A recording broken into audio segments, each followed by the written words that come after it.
Hello! Aujourd'hui, on se retrouve dans une nouvelle petite vidéo et je vais essayer de la tourner du mieux possible parce que c'est pas fort de faire des petits vlogs. Mais j'avais quand même envie de partir sur un petit reading vlog parce que là, on va démarrer une nouvelle lecture que j'attends depuis un long moment quand même. Je pense que vous l'avez deviné, mais du coup, aujourd'hui, le reading vlog va tourner autour du tome 4 de la saga Dream Arbor, aka La Maison des Pancakes aux fraises. Alors, si je vais être parfaitement franche, on peut voir que j'ai un tout petit peu commencé la lecture, mais vraiment 3 fois rien. Je l'ai commencé ce matin au réveil, donc pour l'instant je suis très contente, je suis très hypée de retourner dans ce petit univers de la saga Dream Arbor. Surtout que là on va arriver sur un petit mood un petit peu printanier été, donc ça va être très très cool. Forcément la dernière fois je m'étais arrêtée au tome 3, donc qui était le tome de Noël. Là aussi je vous cache pas que du coup je lis ce livre un petit peu après sa sortie, donc entre le moment où j'ai lu le tome de Noël plus maintenant, j'ai un peu oublié certains passages et peut-être personnages, on sait jamais. Mais soit, en soit c'est comme ça, au pire je redécouvrirai les personnages en plein milieu du livre et c'est pas très grave. Je ne sais pas quand est-ce que je vais vous reprendre dans la journée aujourd'hui parce que j'ai eu la merveilleuse idée de commencer ce reading vlog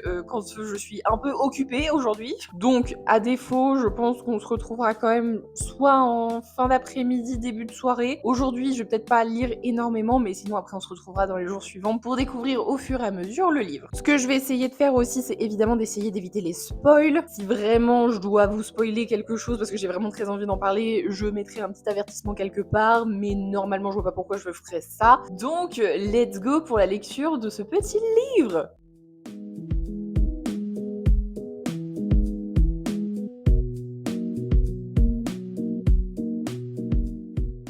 Bon, on se retrouve un tout petit peu plus tard comme c'était un peu prévu de base, mais effectivement hier j'ai pas trop eu le temps de lire, donc cette fois-ci je m'y suis bien remise aujourd'hui parce que je n'avais rien de prévu si ce n'est de lire. Donc en petit résumé, ce matin quand je me suis levée j'ai lu une petite demi-heure et là ça fait à peu près 3 quarts d'heure que je lis, donc je suis selon ma page Livre Addict, que je peux vous glisser là si vous voulez, comme ça si vous voulez me rejoindre, elle est juste ici. Mais du coup selon Livre Addict je suis à 21% de ma lecture. Donc en soi ça va, j'avance plutôt bien je trouve avec le peu de sessions de lecture que je fais. Parce que pour les gens qui ne savent pas, mais je suis une lectrice tortue, hein, donc clairement je lis très très très doucement. Mais c'est pas grave, j'avance à mon rythme. Et du coup, pour l'instant, parce que je vous ai pas repris avant au niveau de la lecture parce que je savais que ça servait pas à grand chose entre guillemets vu le type de lecture que c'était. Mais j'ai bien fait au final de pas forcément vous reprendre parce que là on est à 21%, donc on est plutôt sur l'installation des personnages, de comment ils sont avec leur personnalité et tout. Pour l'instant, je ne suis absolument pas déçue de ma lecture, mais en même temps, je suis tellement fan de cette saga que je ne pouvais que kiffer cette petite version cosy. Donc, pour l'instant, c'est un grand oui. J'aime beaucoup le personnage de Iris. C'est un peu vraiment la jeune femme un peu maladroite, cliché, mais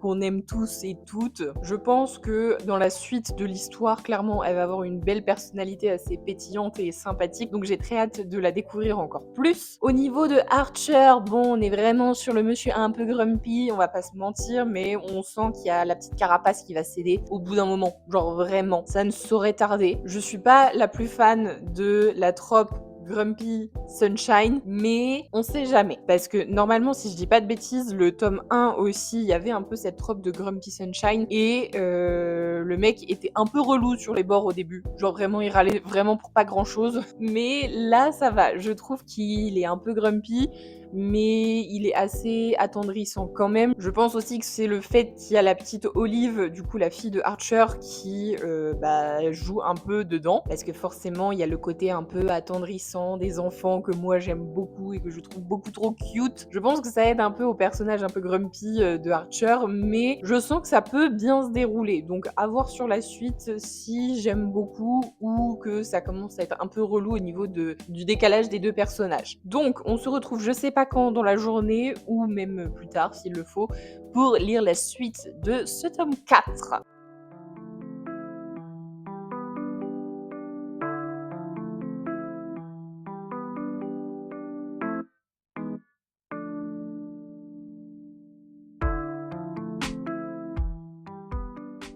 Bon alors là les gars, il faut qu'on se retrouve, absolument. Est-ce qu'on peut continuer de parler de cette petite lecture, cette petite pépitas? Vraiment là du coup je crois que les dernières sessions de lecture que j'ai faites c'était hier soir et ce matin et déjà petit point très positif, c'est que normalement le soir je lis très très peu. J'ai beaucoup moins de concentration le soir et notamment assez tard le soir. Alors quand j'entends tard, c'est genre 21h. Mais là, je sais pas, genre je me suis couchée et j'ai lu et puis je m'arrêtais pas.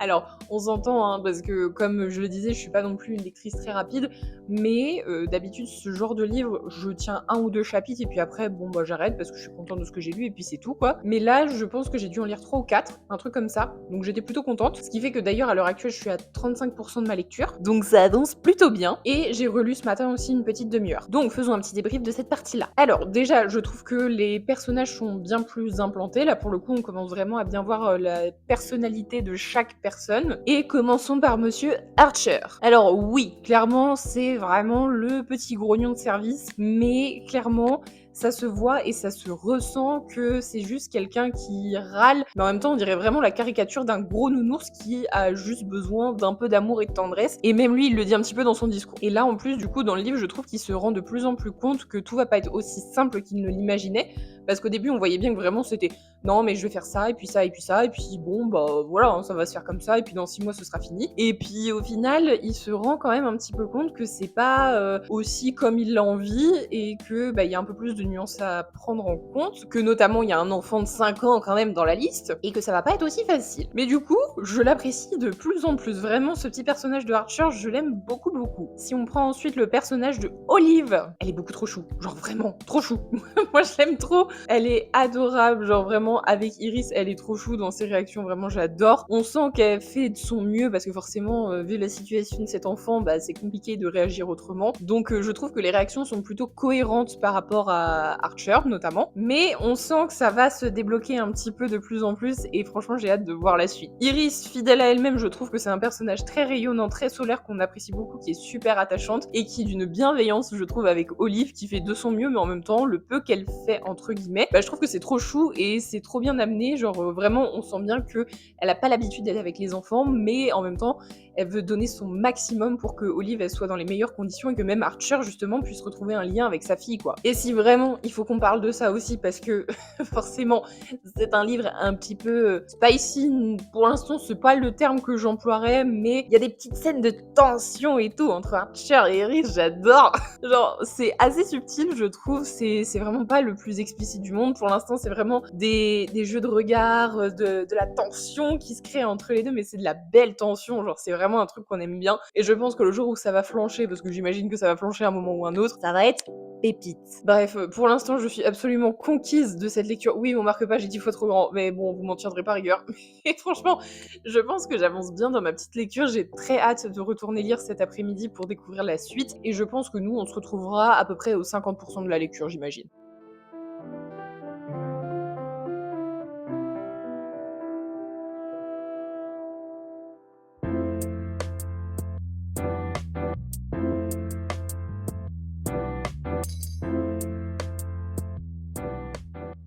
Est-ce que j'avais envie de vous dire que, j'ai déjà filmé toute cette séquence et que au moment où j'ai commencé à faire le montage, je me suis rendu compte que mon micro n'avait plus de batterie et du coup, il n'y avait plus de son. C'est génial! Bref, donc c'est reparti. Du coup, on revient sur ce que je disais la première fois. J'avais dit que je vous retrouvais à peu près vers 50% de livres lus la dernière fois que je vous avais retrouvé, et je crois que c'était hier après-midi, et là, du coup, on était en début d'après-midi, le lendemain, et au final, je ne suis pas à 50% de ma lecture, mais à 70% de ma lecture. Ce qui est du coup plutôt très positif. En l'occurrence, je suis extrêmement contente de ce que je suis en train de lire, mais du coup, on le voit bien vu que j'avance extrêmement vite au niveau de ma lecture de chaque chapitre. Même si d'ailleurs, je précise que j'ai l'impression que les chapitres deviennent de plus en plus longs, je sais pas pourquoi, mais en tout cas, entre la dernière fois où je vous ai pris et maintenant, vraiment, j'ai lu à ne pas savoir quand m'arrêter en fait. Donc, à l'heure actuelle, clairement, j'adore vraiment cette histoire, je suis toujours aussi fan des personnages et du développement des personnages, et d'ailleurs, ça fait partie des points que je veux aborder. Il y a un truc que je trouve extrêmement positif dans ce livre et que j'ai pas autant retrouvé, je trouve, par rapport aux 3 autres tomes, c'est tout simplement la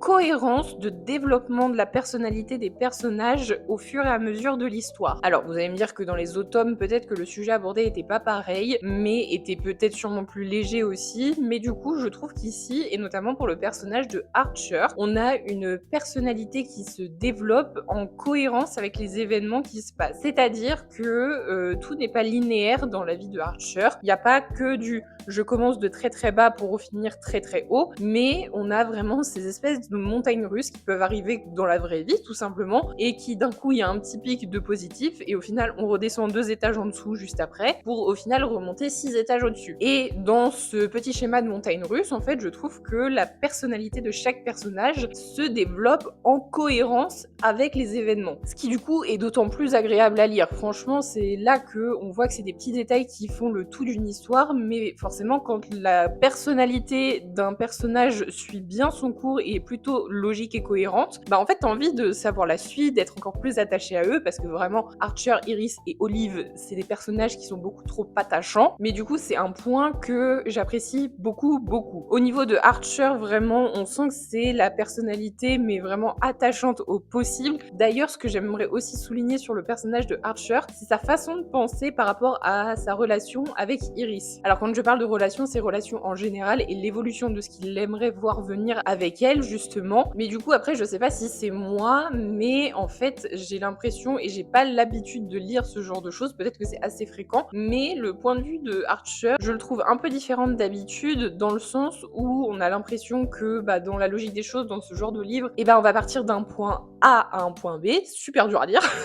Mais là, je sais pas, je trouve que le schéma de pensée est assez différent, il est assez doux aussi, toujours autant en cohérence je trouve avec le personnage d'Archer, donc franchement j'adore ça. Et de son côté, Iris a une façon de voir un peu plus libérée entre guillemets et moins ancrée dans une case, on va dire un peu ça comme ça. Mais je pense que pour Iris, sa façon de voir la relation avec Archer va évoluer beaucoup plus vers la fin. Mais du coup, je trouve que c'est des points qui sont vachement sympas à amener par rapport à l'histoire, donc franchement, je trouve que c'est plein de points positifs à amener pour ce petit livre. Si je vais tirer un tout petit point négatif, mais vraiment un très léger, c'est que je trouve qu'il n'y a pas eu de transition entre le moment où Archer et Iris sont passés du vouvoiement au tutoiement. Je m'explique. Il y a une scène qui fait que d'un coup ils se mettent à se tutoyer directement, alors soit, ok, la scène l'explique et c'est plutôt logique, mais j'aurais bien aimé une toute petite scène de transition parce que du coup vraiment ils passent de employé à boss à une relation hyper amicale et hyper tactile d'un coup et tu fais ok, why not. Donc en soi pas de problème de mon côté, mais c'est juste que j'aurais bien aimé une toute petite transition entre ces deux situations qui montrent l'évolution de leur relation justement. En ce qui concerne Olive, j'en étais à un passage où j'étais là en mode Bichette, dis pas ça, tu vas me faire pleurer, genre ce n'est pas possible. C'était très attendrissant, un peu touchant, enfin voire beaucoup touchant d'ailleurs, mais c'est ce qui fait qu'on adore cette petite fille, elle est vraiment attendrissante au possible, et je trouve que les trois font un trio, mais juste d'enfer dans le bon sens du terme. Il fait d'ailleurs que j'aimerais bien souligner le fait que je pense que je vais bien apprécier la trope single dad, parce que si je ne l'avais jamais dit, mais sachez que la trope single dad, je n'en ai jamais lu, donc je la découvre avec ce livre, et clairement je ne suis pas déçue. Avant que je termine là maintenant, je voulais juste faire un petit aparté parce que j'avais eu une discussion avec une copine quand je lui ai présenté le livre et elle m'a posé la question tout simplement de savoir si c'était possible de lire les livres en indépendant et pas forcément de lire les 4 tomes à la suite. Dans le sens où si elle veut commencer par le tome 4, elle peut, et après le tome 2, le 3, le 1, bref, dans le désordre quoi. Et du coup, ma réponse va être un peu mitigée, dans le sens où je dirais bien que oui, ça peut être lu dans le désordre, mais en même temps non. Parce que tout simplement, là en lisant le tome 4, il y a des petits détails.